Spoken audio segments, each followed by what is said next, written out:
মাত্র দুদিন আগে আমরা কি দেখেছিলাম? বাংলাদেশ দাপটের সাথে পাকিস্তানকে হারিয়ে সিরিজে এগিয়ে যায়। মনে হচ্ছিল এই সিরিজ হয়তো সহজেই জিতে যাবে টাইগাররা, কিন্তু গতকাল হঠাৎ করে সব হিসাব বদলে গেল। মিরপুরে মাঠে পাকিস্তান যেন পুরোপুরি পাল্টে গেল।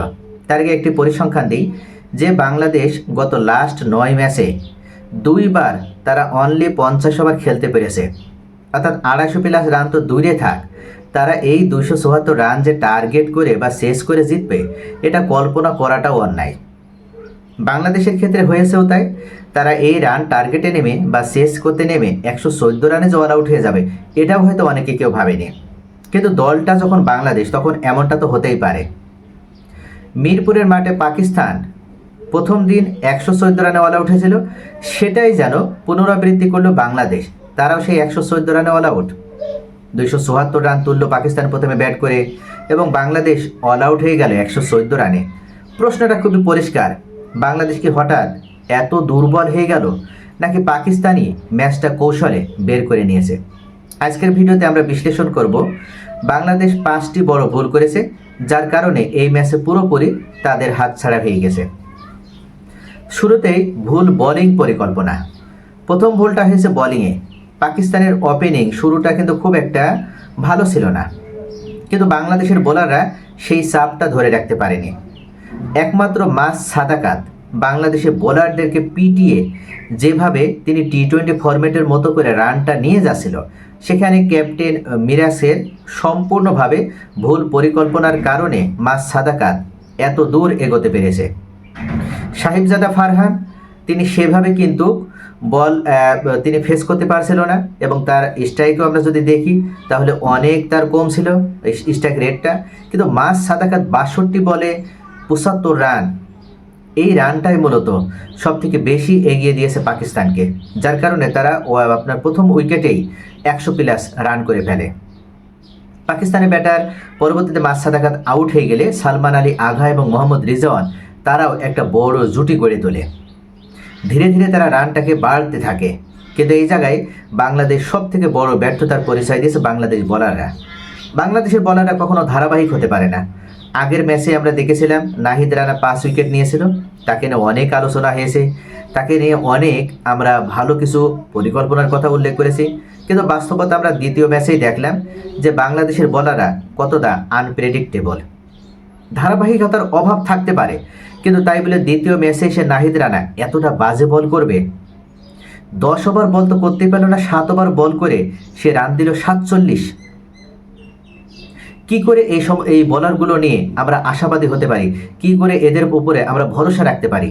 আমরা ভারতের বোলিং লাইন আপের দিকে যদি দেখি তাহলে জাসপ্রীত বুমরা, আশদীপ সিং তারা সকলেই ধারাবাহিক।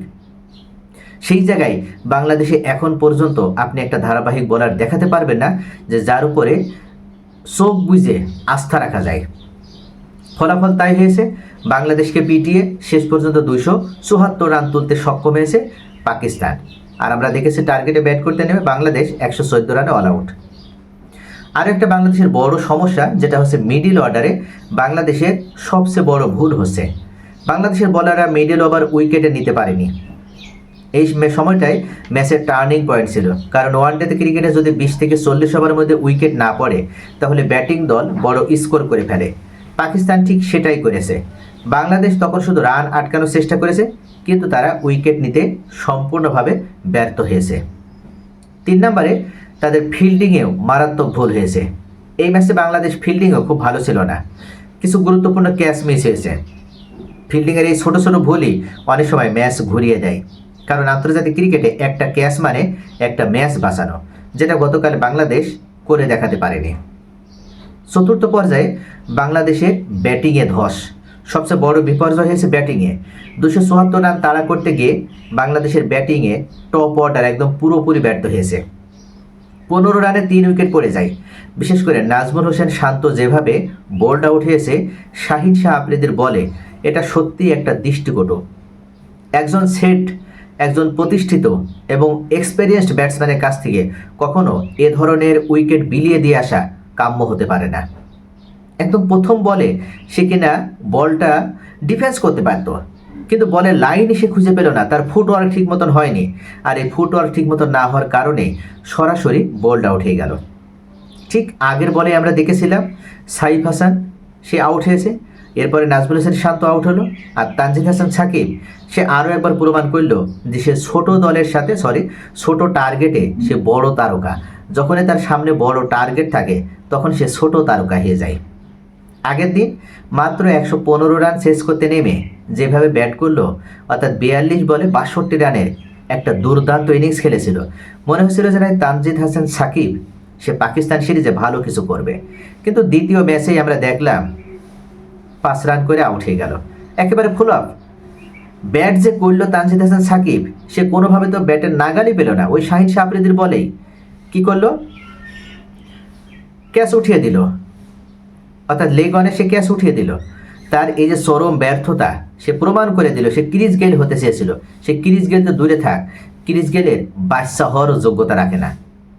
বড় টার্গেটে সে যেভাবে ব্যাট করার দরকার সেই ব্যাটটা সে করতে পারে না। পরিস্থিতি তাই বাংলাদেশের টপ অর্ডার চরমভাবে ব্যর্থ।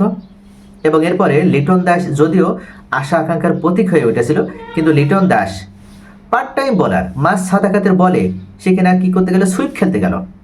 অথচ মাঝ সাদাকাতের বলে না আছে কোনো টার্ন, না আছে কোনো ভ্যারিয়েশন, কিন্তু এক জায়গায় সে বলটা করেছে, নিখুঁত প্ল্যানে সে বলটা করেছে, উইকেট টু উইকেট বল করেছে। সে জানতো যে উইকেট টু উইকেট বল করলে যদি ব্যাটসম্যান ভুল করে তাহলে সেক্ষেত্রে লেগ বিফোরের ফাঁদে পড়বে, আর হয়েছেও সেটা। উইকেট টু উইকেট বল করে লিটন দাসের উইকেটটি মাঝ সাদাকাত তুলে নিল।